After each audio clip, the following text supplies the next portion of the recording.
Naabot na sa Sugbo ang pamilya ni atong babaeng gipatay nga gisud og karton dayon gilabay daplin sa daan. Hustisya ang ilang gisinggit gumikan sa brutal nga gidangatan sa biktima. Ang report ni Nico Sereno. Kabangi mi day, kung naminaw ka day, ikaw rin makatabang, makakuhan sa mua kung kinsay nagbuhat ni mo, tagain mi mga sign. Sa ilang pag-abot sa Sugbo, midiretso sa funeraria ang pamilya sa babay nga napalgang patay sa miaging adlaw. Dito nila personal nga gikumpirmar nga ang patayng lawas iya sa ilang mahal sa kinabuhi nga si Rhea May. Kumbinsido nga si Rhea kini sa pamayhon sa brace sa ngipon, gisulob ug uban pang timailhan. Dili madawat sa pamilya ang kamatayon ni Rhea nga lumad nga taga Panabo City, Davao del Norte.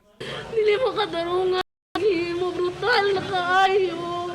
Balag giipat kung ngingana man nga, gipatay kanila, wa na lang kanila gubaon maayo imong lawas nga halos di na ka mailhan. Wala ko sa butang ano nga gihiktan pa yun siya. Kagahapon lang, nagsaulog sa iyang adlaw na tawhan si Roche. Paghulagway ni ini, hilabihan kasakit ang gasa sa adlaw na tawhan nga iyang nadawat tungod sa kamatayon sa iyang manghod. Wa pa sila mayod unsa ang posibleng motibo sa krimen ug padayon silang nang hinaot nga masulbad kini. Ang iyang ingon sa ko, sir, nagtrabaho siya sa restaurant.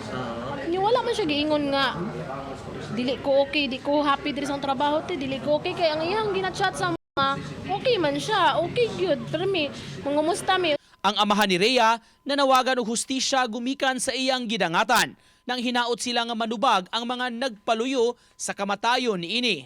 Grabe nga hitabo na dili na siya nga trabaho. Grabe nga pagsakit sa bata ug unsa ilang kasukaran ng bata nga buutan. Plano karon sa pamilya nga dad-on sa Mindanao ang patayng lawas sa dalaga aron adto hayaon og ipahiluna. Makikistorya pasab sila sa ubang mga kaila ni Rhea dinhi sa Sugbo aron makakuha og impormasyon nga posibleng makatabang sa investigasyon. Uban ni Godfrey Relien, Nico Sereno, Balitang